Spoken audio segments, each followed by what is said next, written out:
Hello, Namaste. In this module, let us discuss about the trade policy and balance of payments in international trade.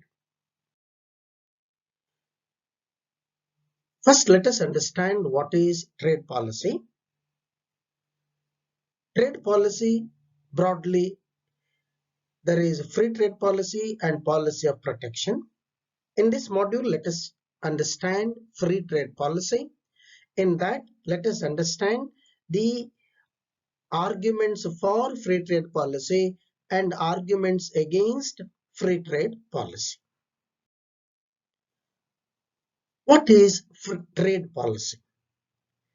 Trade policy is the policy of the government towards international trade.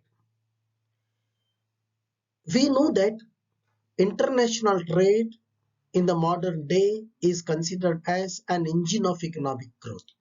So international trade of a country should assist in the economic progress of the country. Therefore, the international trade should be modified, regulated, guided in such a way that it should help the development of the nation. So, it should maximize beneficial effects and minimize negative effects.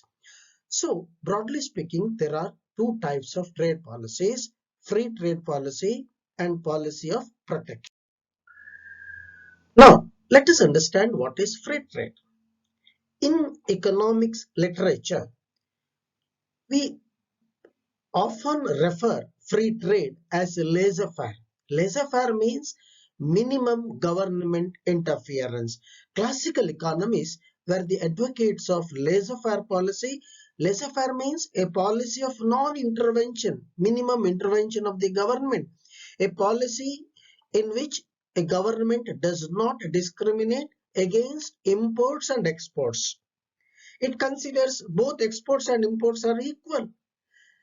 No discrimination based on place of origin. Free trade policy is a policy where there would be no restriction on movement of goods between nations. It allows international trade in its perfectly natural course. International trade takes place as if domestic trade. According to Adam Smith, father of economics,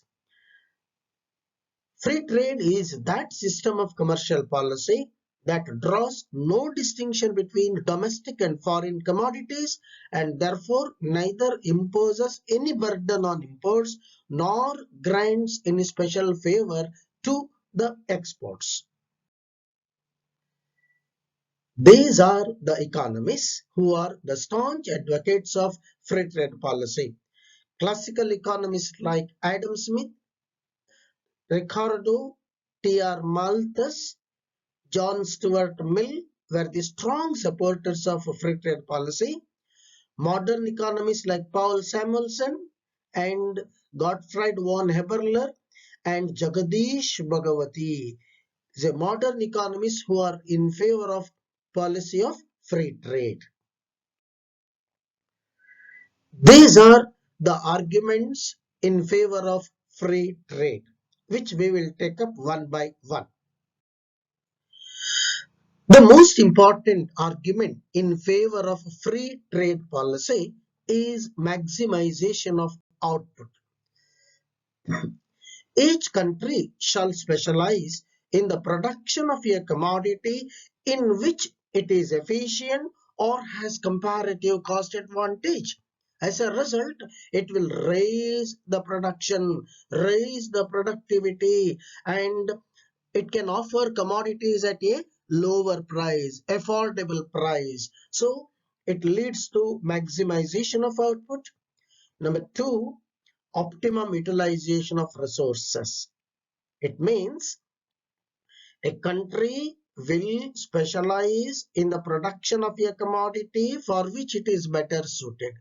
So resources, available resources will be utilized in the production process in which the country is most efficient. That means available resources will be utilized more efficiently.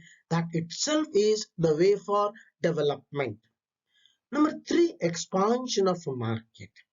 See, free trade policy expands market. There will be more production, more employment, and commodities shall be offered at affordable price. So naturally, demand increases. As a result, both consumers and producers are benefited. There will be large scale production. Market automatically get expanded.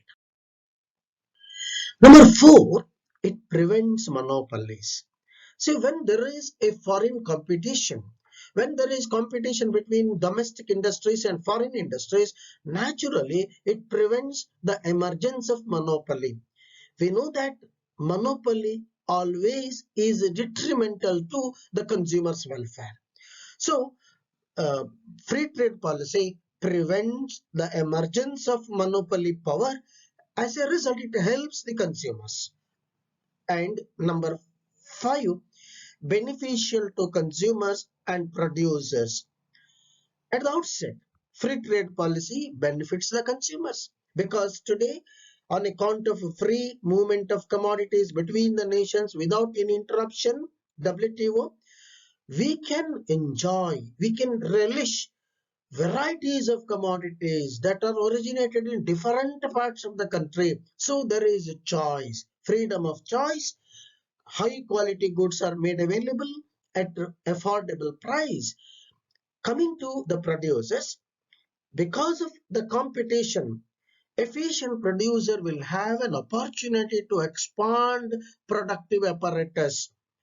The competition always induces them to indulge in invention and innovation, and producers will keep on focusing on increasing the dexterity by adopting new methods of production and standardizing the commodities.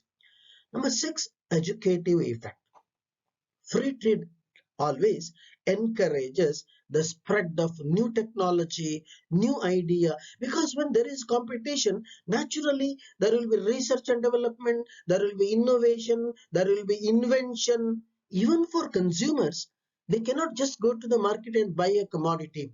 Before choosing a commodity, they may have to study which commodity is good, because we have freedom of choice, we have varieties of commodities. Commodities are flooded into the market, so it is having educative effect. Number seven, it promotes economic development. Free trade policy leads to efficient use of resources. It leads to large scale production, technological development, innovation, invention, transfer of technology between the countries, advantages of economies of large scale. Naturally, it leads to economic development. Free trade will expedite, speed up the process of economic development. Number eight, political advantage. See, when there is free trade, naturally there will be mutual interdependence.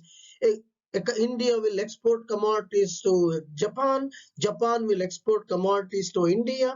Our development depends upon the demand for commodities in Japan, and Japanese development depends upon the demand for their commodities in India. So there will be mutual interdependence. So when mutual interdependence is inevitable, very essential condition, countries prefer to have good relations between the nations, so that will develop harmony in the world. Coming to disadvantages of free trade policy, there are large number of disadvantages or demerits of free trade policy, and these are the important demerits of free trade policy, which we shall take up one by one. Adverse effects on domestic industries. See, free trade means domestic industries need to compete with a foreign industry, most efficient industry, long established industry. As a result, if our industry fail to compete with a multinational corporation, naturally our industry will close down.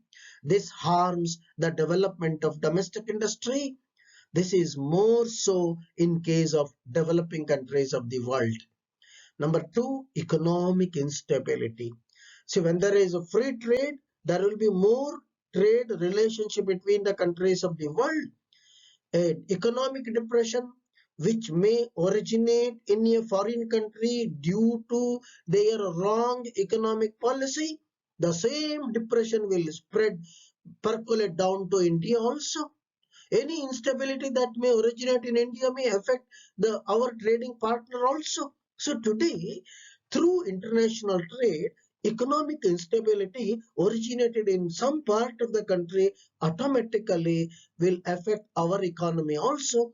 So we cannot protect our economy against the entry of economic instability that is originated elsewhere in the world. Lopsided development. Under free trade, a country will go for narrow specialization. It will specialize in few commodities and depend on foreign country for other commodities. Very dangerous. And depending on few commodities always is dangerous, because after some time the demand for the commodity what we are specializing or producing may go down, or there may be entry of new competitor in the world market.